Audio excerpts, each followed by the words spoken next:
Welcome to The Great Detectives of Old Time Radio from Boise, Idaho. This is your host, Adam Graham.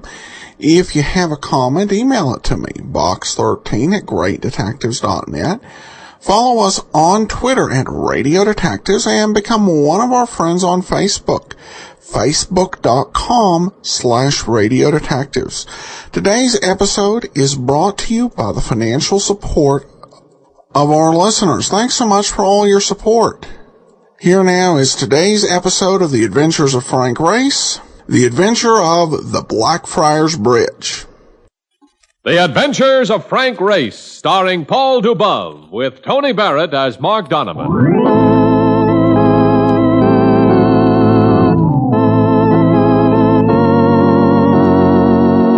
The war changed many things, the face of the earth and the people on it. Before the war, Frank Race worked as an attorney, but he traded his law books for the cloak and dagger of the OSS. And when it was over, his former life was over too. Adventure had become his business. The Adventures of Frank Race.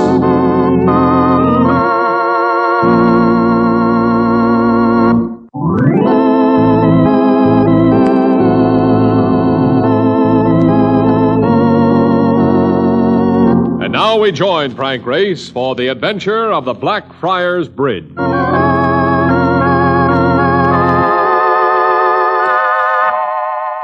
When you think of London, you usually think of fog. But for the room in which I stood, I was catching a view that gave another impression. In the street below walked an East Indian bedecked in tunic and turban, and not far behind him a Chinese slipped along. During the last few minutes, I'd also seen several other nationalities, perhaps because the building stood only a flip and a toss from Blackfriars Bridge, with the London and West India docks only a short distance down the River Thames. And then the door opened behind me, and I had other things to consider. Since this was the office of George Gilthorpe, president of the British and Colonial Life Insurance Association. Hope I haven't kept you waiting too long, Race. I've been entertained. You get quite a view from here. Do you now? I never really noticed. I don't know whether you saw it or not, Race, but there was an item in day before yesterday's paper about a man being found dead on Lower Thames Street. I noticed it. He Hit was and run insured. victim. Oh, I'm sorry, yes. That's all right. He was insured by this company. Just a nominal policy, £10,000 with double indemnity. I see, and you feel there's something wrong. Well, as you know, we're always reluctant to challenge a claim. But in this case, one of the beneficiaries has asked us to investigate. One of the beneficiaries? Sounds peculiar, doesn't it? Mm-hmm. And that's why I called you in. There are 3 of them, all Americans, all insured with us, each a beneficiary of the others, with the survivor to get everything. Who are these people? They were with the American Army over here.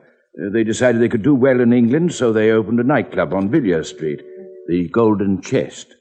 Caters a lot to American tourists. Very successful, too. Which partner do I contact? A man named Joseph Dennison. You'll find him at the Dunstan Hotel. It's on the Strand, not far from Trafalgar Square.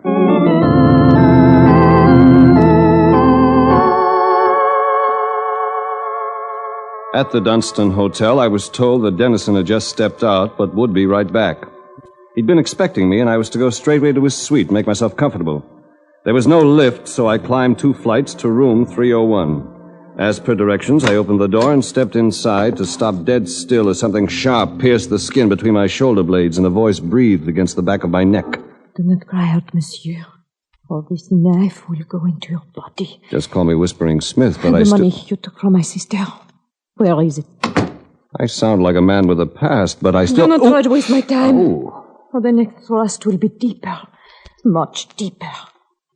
The money, where is it? Look, baby, you're making a mistake. It was you who made the mistake when you betrayed my sister. Do you know where they have him now? In prison. In prison because of you. Why don't you take a look at me? We've never seen each other before in our lives. That I know.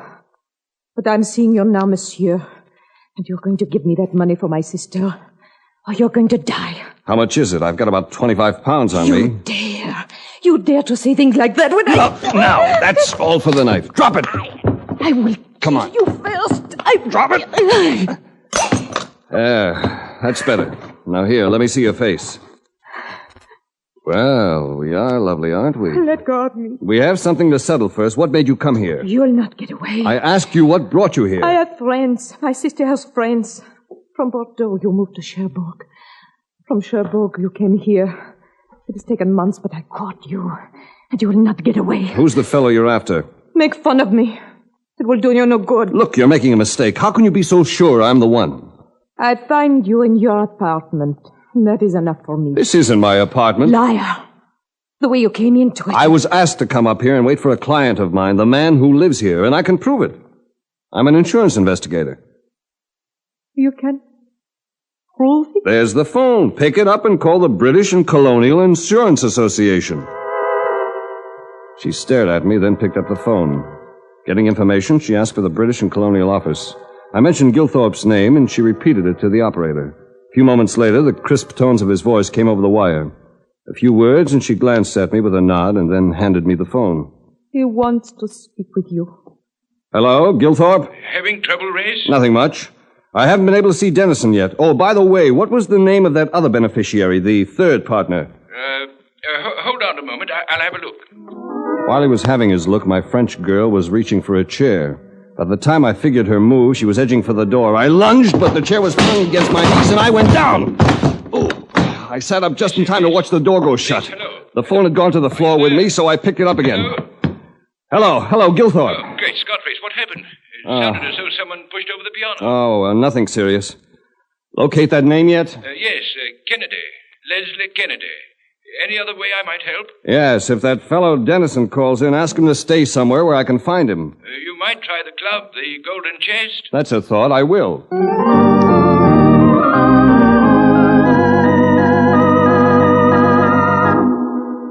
I called Mark Donovan and had him pick me up in a rented car.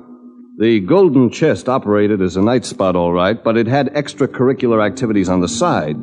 Housed in a big room, all hush-hush carpets and noise-killing drapes. A big room that, in spite of the early hour, had a good sprinkling of quiet people listening intently to the whir of roulette wheels. Hey, this is all right. It is, huh? Sure. What are you going to do now that we're here? I'm looking for the offices of the place. Oh, you won't need me for that. I think I'll just pick one of these tables and try out that new system of mine. Mark, you'll be wasting your time and blowing your money. Oh, no. Not on this one, chum. The guy that invented this one used to read gas meters. He ought to know something about numbers. I knew the futility of trying to argue against a system, so I left him and moved about looking for doors that might lead me to Mr. Dennison. I was trying one near the bar when... Where do you think you're going? Eyes like a pair of nutmegs viewed me with flat truculence, and the head in which they were set was not of the type to model Adam hats. He was big, he was tough, and Pons couldn't have done a thing for his complexion. I shrugged and told him I was looking for Dennison. Mr. Dennison wants to see you, he'll see you. We don't like noisy pockets around here. Don't mind if I sit at the bar, do you? I don't care where you sit. Just stay away from the ruddy doors. I sat out a scotch and soda until he drifted away. Then I left the bar and tried another door. I opened it into a whole corridor full of more doors. I tried one or two of these without success, and then... Well, and what can I do for you? I'm sorry. I was looking for a Mr. Dennison or a Mr. Kennedy. Mr. Kennedy. Mr. Leslie Kennedy. I'm Leslie Kennedy. I hope you don't mind. I told her I didn't mind at all, and I put my heart into my words.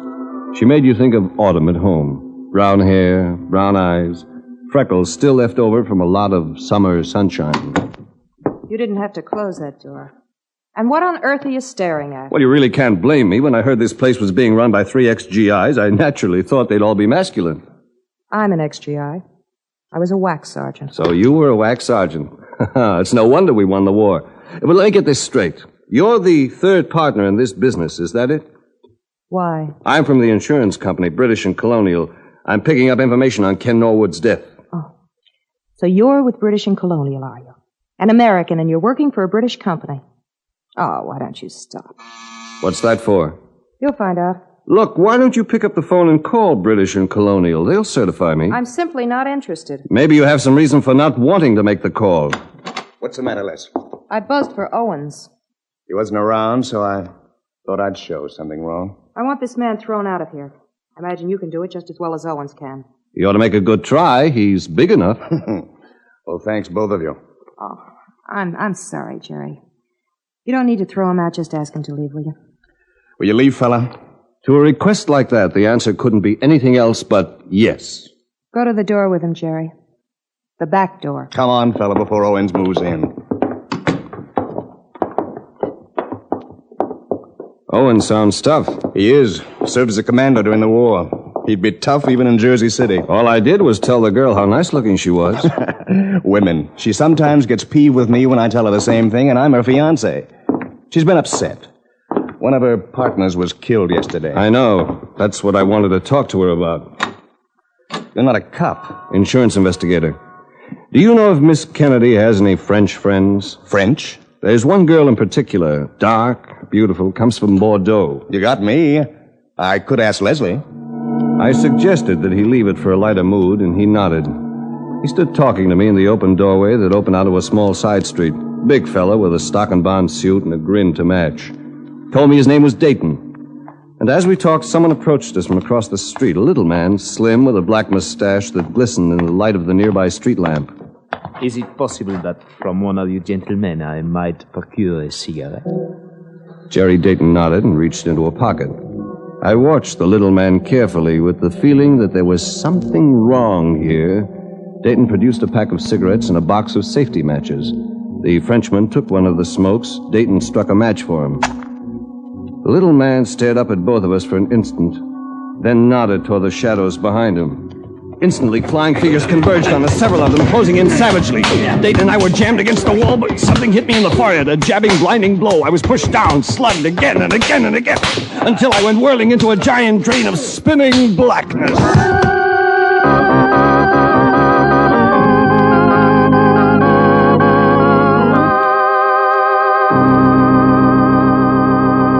We'll return to the adventures of Frank Race in just about 1 minute.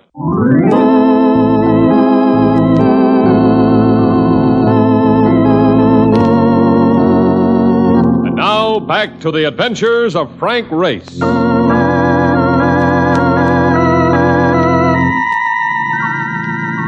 came out of it with a throbbing head and a roaring in my ears. The first I could understand, but it took me a moment or so to realize that the roaring sound was a car engine. I managed to groan, and Mark Donovan spoke from the front seat. All right, take it easy. Just stay relaxed, huh? What do you think you're doing? I'm hoiding this flying bedstead back to the apartment where I will care for your battered body. Pull over to the curb right now. All right. What happened back there? All I know is that I was at one of the roulette tables when there comes a hullabaloo from outside. So I dashes out with several other people. And there you was, unconscious on the sidewalk. From what I heard, if some cops hadn't barreled up just in time, you wouldn't even have been unconscious. You would have been dead. Hey, a cheer for the bobbies. What about the fellow I was with, Dayton? He was lying there, too. Look, what hit you guys? A bazooka barrage? Take me back there. Now, wait a second. I'm all right. Swing this thing around and head back.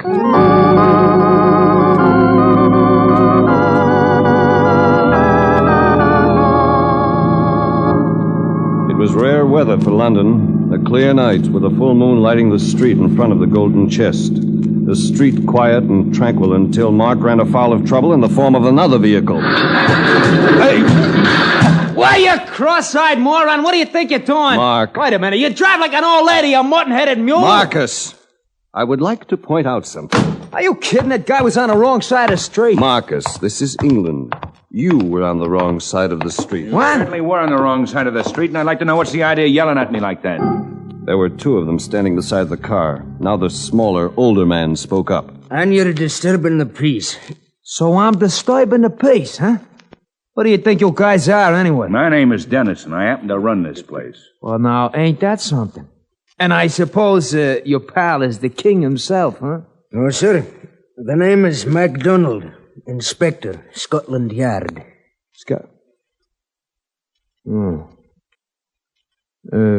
Race, You think we got enough cash to buy me a bail bond? If you'll stop quacking long enough, I might be able to get you out of this. My name is Race, gentlemen. I'm representing the British and Colonial Insurance Association. I shall take care of the damage. Race, did you say? That's it. And if you're Dennison, you're the man I've been looking for. Oh, it's a great way we meet. Brooklyn-style driving in London. We're probably fortunate to be alive. Well, forget it. We got more important things to talk about. Yes. You can tell me about your partner's death. Well, Ken was found on Lower Thames Street in Billingsgate. It was made to look like an accident, but I'm claiming he was murdered. Ken Norwood was too sharp, too fast on his feet to get clipped by a car. I say he was slugged first and then run over to make it seem accidental. Ken was murdered. Any ideas as to why? Well, Ken, Les Kennedy, and myself been doing all right with our club, the Golden Chest. But somebody's trying to muscle in, Chicago style. Somebody who? How do I know? Just having trouble, that's all. Hired hands getting pushed around. Now Ken Norwood gets knocked off. That's why I called the insurance company. I want everybody in on the act. I want it straightened out. Let's go down to the morgue and have a look at Norwood's body.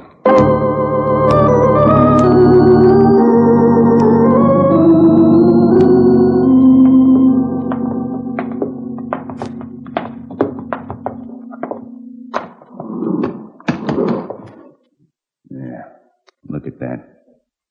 Great guy. And look at him. What's your verdict, Inspector?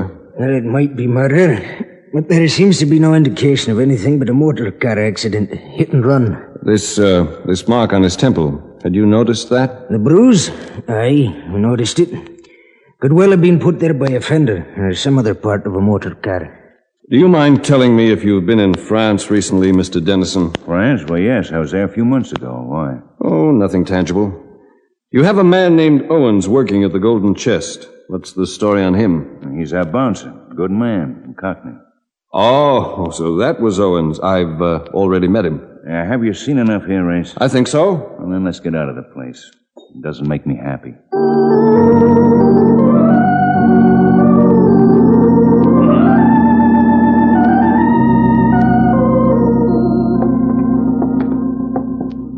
By the way, Marcus, how did you come out with your roulette system? Well, now look, it was like this, right? You were clean. In a way, Hoover Vacuum couldn't have done a better job. Hey, what's with this place, anyway? It's Dennison's hotel. He's going to join us here as soon as he finishes with the Scotland Yard man. You know, I don't get that Dennison guy. Look, why should he squawk over getting paid off on an insurance policy? It ain't natural. You might have something there, Mark.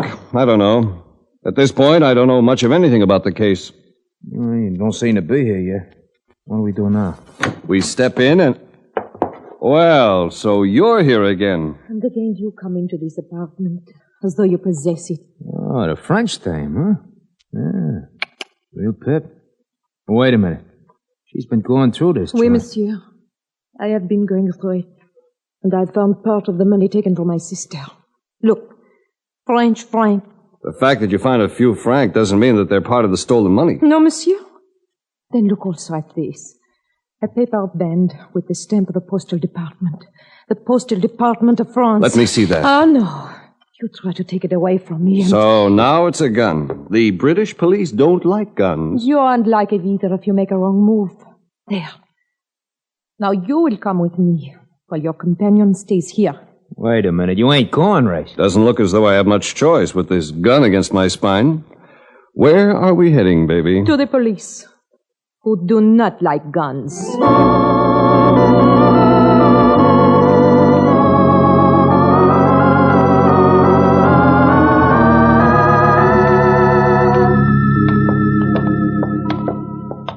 You're making a mistake, baby, just as you did when you sent your friends against me earlier this evening. I sent no one against you. What's the matter? It looks as though you are the one who has friends this time. Those men across the street. Well, they are not going. This doorway. Are you badly hurt? I don't think so. Hit my arm, but... They're trying to kill us. Let me have that pistol. No, I will keep it. And will fire the next one. A hit. You're good. We're going to have the police here. Do you still think I'm the bad boy in this piece? I don't know. Maybe it's about time we cracked it open. We're going back to Dennison's apartment. He might be there now. I will find him alone, monsieur, at the Golden Crest. Wait!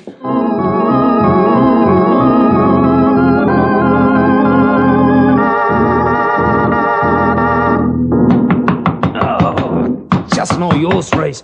Place is tight in the drum. After all, it's almost 4 in the morning. And how do you know the dame came here? She was after Dennison. Come on, we're going around the back of the club. There's another door there. Running. Suppose we do find a door, then what? It's going to be locked. Yeah, but... Hey, hold it. Look, now what's the matter? If you'd only tell me... Holy cow, will you look at that? A guy hanging out the window. By his neck. It was an open window about 6 feet above the street. The body that swayed there had its toes within 2 or 3 inches of the sidewalk. Wait a second, I'll turn my flashlight on it. Oh, that poor guy, if he'd only been a couple inches taller. There's a light. Now look up. Hey, Race, it's that guy Dennison. Yes, and he's as dead as he'll ever be. He must have done it himself, with that belt. Look. Put the light back on his face again, Mark. No, over a little. Yeah, that's it. Did it? Yeah. What are you looking at? That square bruise on his temple. It's exactly like the one we saw on his partner in the morgue. This man didn't commit suicide, Mark. He's been murdered.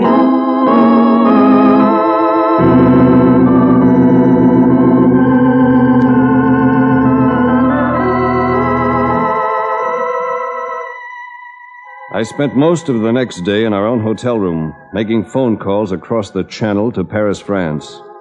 At the end of it, I figured I had the picture pretty complete. Early in the evening, Mark and I went back to the Golden Chest so I could see Leslie Kennedy. She gave me a wan smile as I stepped into her office. I want to apologize to you, Race. I've had a lot on my mind, and I've been very difficult. Oh, well. What's on your mind? Your partner's theory about thugs trying to move in and take over this business. Dennison was right. Thoroughly right. I'm listening. Ever since the end of the war, a lot of renegades have been roving the continent. Poles, Germans, French, Americans, all nationalities. Marauding and murdering. Now a gang of them has moved into England. And that's what we're up against, huh? That and more. Where's Jerry Dayton been living? Jerry? With Joe Dennison, why? That explains the little matter of a French girl who's been haunting Dennison's apartment. How deeply are you in love with Dayton? I wish I knew. And again, I'm going to ask why. I hate to say this. You better drop him. I got a make on that lad today from Paris. It's hard to believe, but he's a renegade American. He's been the leader of one of those marauding gangs for several years. He's a thief and a killer. I wish I'd heard that a little sooner, Race. You see, I married Jerry Dayton this very morning. You married? Yeah. I wasn't sure I wanted to, but our dear little Leslie fell for a whirlwind courtship. Oh, I'm sorry. But don't blame yourself, Leslie. He's a smooth operator, all the way. He must have known about these insurance policies you three had. Well, that's not all. He knew that I, as a survivor, would inherit this business. And he made sure that you'd be the survivor when he murdered your 2 partners. And now... And now he moves in and takes everything over legally. Jerry. He stood just clear of the half-open door, looking like a blond chorus boy, holding an automatic in one hand while he pushed a cigarette into his mouth with the other. So you're not sure you care for me? Is that it, Les? She should have paid more attention to her woman's intuition. I had you figured for a problem, Charles.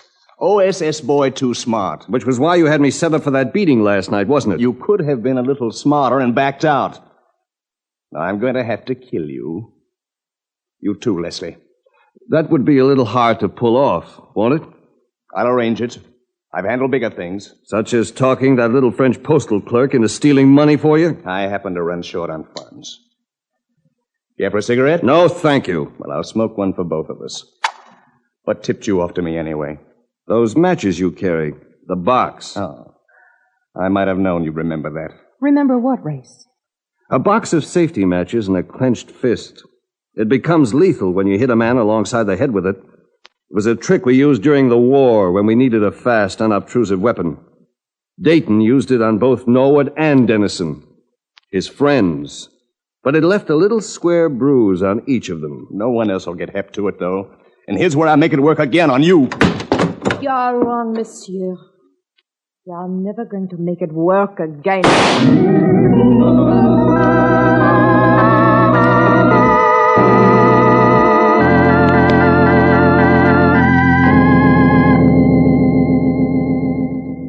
Oh, dames. What would you do without dames, Race? Now, wait a minute, Marcus. No, wait a minute. When I'm not around, I even get you out of jams. He's going to live, Race. The doctor just told me. He won't live long, lady. They get him for murder in this country, they hang him sure and they hang him high. Hey, now take it easy, Mark. You know, this happens to be his wife. I'll get over it, Race. I think I've had a very narrow escape, and I'm very grateful for what you've done. Well, then, do me a favor. Give that French girl a helping hand. You know, a little money would do an awful lot toward getting her kid sister out of a French prison. I'll do that, Race. Good. That's swell. Marcus? Yeah. We shall go now. We've got to see about a plane for New York. Oh, now, wait a minute. Wait a minute. Look. I ain't gonna fly. Oh, yes, you are. No, I ain't gonna... Look, oh, yes, you are, Marcus. You know what now, I'm gonna Mark, do? Look, it's a matter of time.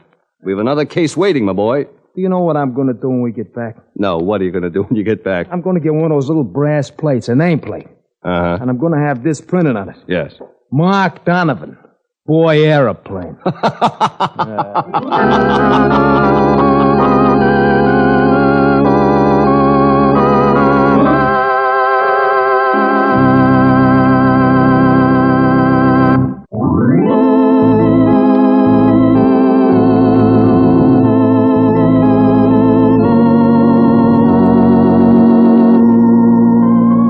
The Adventures of Frank Race, starring Paul Dubov with Tony Barrett as Mark Donovan, comes to you from Hollywood. Others heard in tonight's cast were Gene Bates, Michael Ann Barrett, Tom Holland, Bill Crawford, and William Johnstone. This series is written and directed by Joel Murcott and Buckley Angel. The music is composed and played by Ivan Ditmars. Be sure to be with us again this time next week for another dramatic chapter in the Adventures of Frank Race. Art Gilmore speaking. This is a BPS production.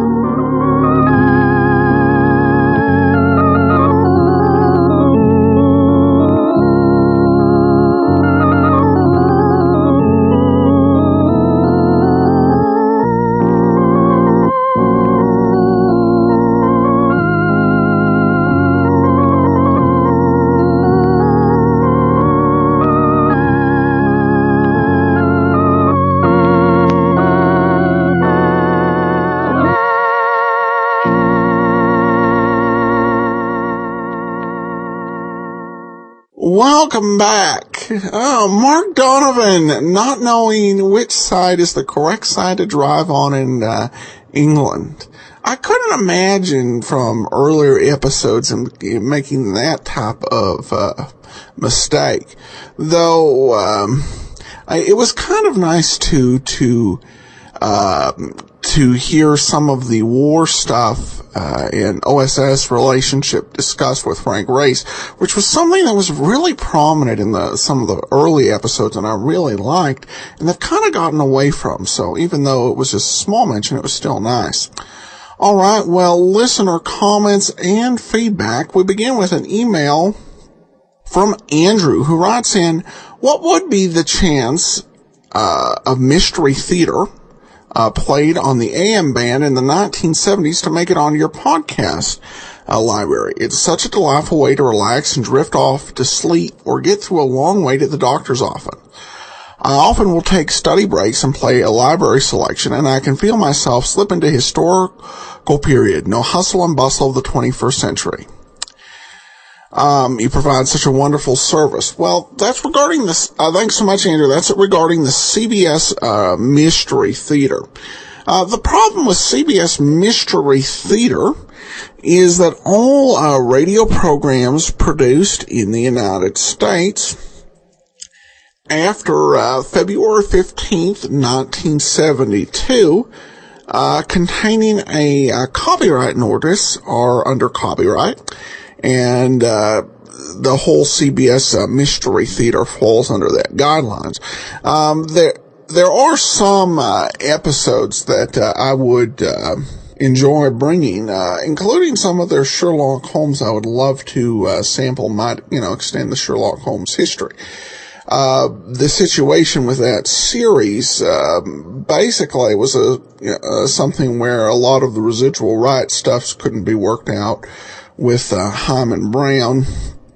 Some of the union concessions, one for actors, kind of hampered it. Hyman Brown wanted some way to do it equitably for everybody, or basically wasn't going to do it at all. So what ended up happening is, it's just basically there was no official release given. There's no real issue with folks who have up till now been sharing the program. It's available online in several places. But when something's clearly under copyright, I try to honor that. And also, you definitely don't want to be the person who's kind of like, well, now they've decided to start enforcing their copyright.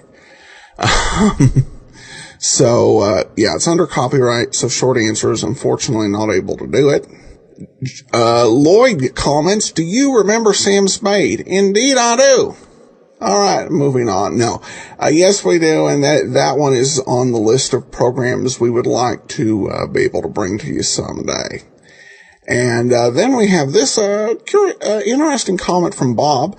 Hi, a friend of mine gave me some CDs of four of your broadcasts. Love them. Quick question. Do you have your broadcasts recorded on CDs that you offer for sale? Thanks. Well, Bob, I do not have them done in that manner, particularly with an audio CD, which would be different from an MP3 CD where you just put all the files on.